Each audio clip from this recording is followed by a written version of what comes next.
Ben, d'abord, un petit retour sur ce dont on a parlé hier. Je t'ai parlé puis je t'ai présenté des extraits de ma conversation avec Mathieu Lavoie hier, qui est le président du syndicat des agents correctionnels du Québec. Hier, il y a un autre contact qui m'a envoyé suite à ce qui est arrivé à Sorel-Tracy, où un agent correctionnel a été sauvagement attaqué par un détenu.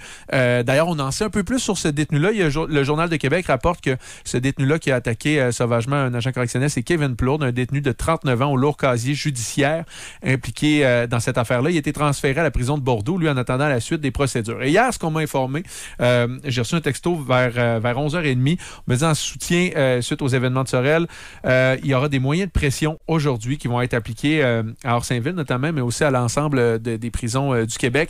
Donc, moyens de pression, on parle d'un lockdown, c'est-à-dire qu'il n'y a aucun détenu qui va être apporté, mettons, devant le juge aujourd'hui pour des comparutions, pour les traitements de dossiers, que ce soit en virtuel ou en personne. Ça fait partie justement des moyens de pression que les agents correctionnels peuvent faire. Ils en ont assez. Tu sais que Mathieu Lavoie, dans les extraits que je t'ai diffusés hier, précisait que la situation du manque d'effectifs des agents correctionnels du Québec avait été plusieurs fois adressée au ministère de la Sécurité publique, qu'il n'y avait aucune action concrète qui était posée en ce sens selon les agents correctionnels et qui tenait le ministère comme directement responsable de ce qui est arrivé à cet agent correctionnel-là qui s'est fait battre, sauter dans le visage à pieds joints, les yeux écrasés, le crâne fracturé, paraît-il qu'il est méconnaissable, il a été réanimé, on a réussi à sauver sa vie, puis maintenant, il est aux soins intensifs dans un établissement de santé. Et là, suivez un peu le raisonnement. Là. Ça fait partie des choses qu'on dénonce depuis un bout. Donc là, lui, il a agressé sauvagement un gardien. Ouais. Tu nous as dit qu'il était transféré où? À Bordeaux. Il n'est pas au trou, là. Il y a quelques années, il l'aurait mis en isolement préventif. Bon, là, vous savez, jugement de la Cour, c'est de la torture. Ils leur ont donné des millions de dollars. Pas à un, mais c'est distribué à l'ensemble des prisonniers pour dire « on vous a fait souffrir ». Fait que là, ils ont remplacé ça par quoi? Dans le monde de licorne de Trudeau et ses amis, on vous le dit depuis longtemps, c'est un centre social, mais qui s'appelle l'UIS. Il joue aux cartes. Il y a des jeux de société, il y a des UNO, il y a des intervenantes sur lesquelles, malheureusement, mais les détenus ont parfois des propos sexistes sur les intervenantes. Ils verbalisent ça aux gardiens, on se les fait dire qu'ils sont même heureux d'aller les rencontrer, puis là, s'ensuit des propos sexistes que je répéterai pas, OK? Ils jouent au Nintendo. Ils ont des consoles de jeux, il y a une TV, on l'a vu. En passant, si vous pensez qu'on dit n'importe quoi, on a vu des photos, là. Fait que lui qui a massacré le visage de l'agent, là, il n'est pas impossible qu'il soit en train de jouer au Nintendo ce matin. C'est pas complètement impossible. Si je suis le raisonnement un peu de... Ça s'appelle les UIS, puis faut pas qu'ils aillent là trop longtemps, mais ils sont là pareil, puis ça, c'est l'endroit où les drones rentraient tellement qu'à un moment donné, ils ont mis des planches de bois, puis il a fallu qu'ils les retirent parce que ça affectait la luminosité des détenus. Là, c'est rendu loin, là, le monde de licorne, là. Fait que là, je suis pas en mesure de confirmer qu'il est là. Je fais attention, mais en général, moi, on m'a rapporté des cas, ça j'en ai, documentés de détenus qui ont été extrêmement violents, qui dans les heures suivantes jouaient à Uno.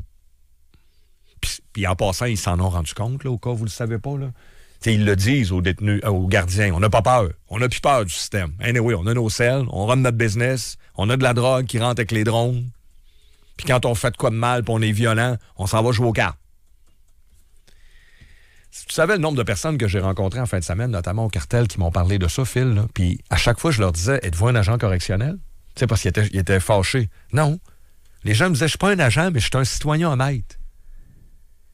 Puis, à matin, si j'ai pas mes pneus d'hiver, ça va me coûter 400$, 4 points de démérite. Il y a des opérations partout dans la ville en passant. J'ai rien contre ça, là. C'est correct que les policiers surveillent les honnêtes citoyens quand on fait une erreur, puis on sait, bon, les pneus, tout ça, ça peut être dangereux. Je veux pas. Mais le citoyen honnête sait que s'il paye pas 100$ d'impôts, on va être tapé dessus, là.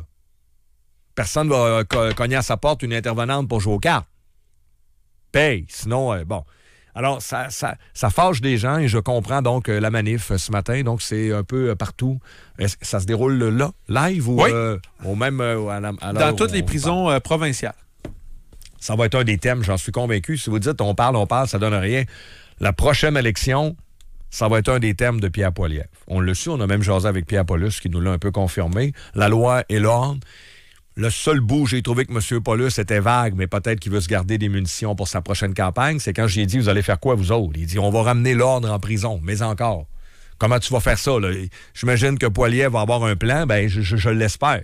Faut pas juste qu'ils disent Trudeau, c'est un monde de licorne, c'est naïf, puis faut qu'il nous dise, lui, ce qu'il va faire. T'es d'accord avec moi? Mm-hmm. C'est facile de chialer. Ouais. Même moi, je suis capable. Il n'y a pas de talent tant que ça. Mais moi, je suis pas un politicien. Le politicien, il est payé plus que moi. Faut qu'il apporte des solutions.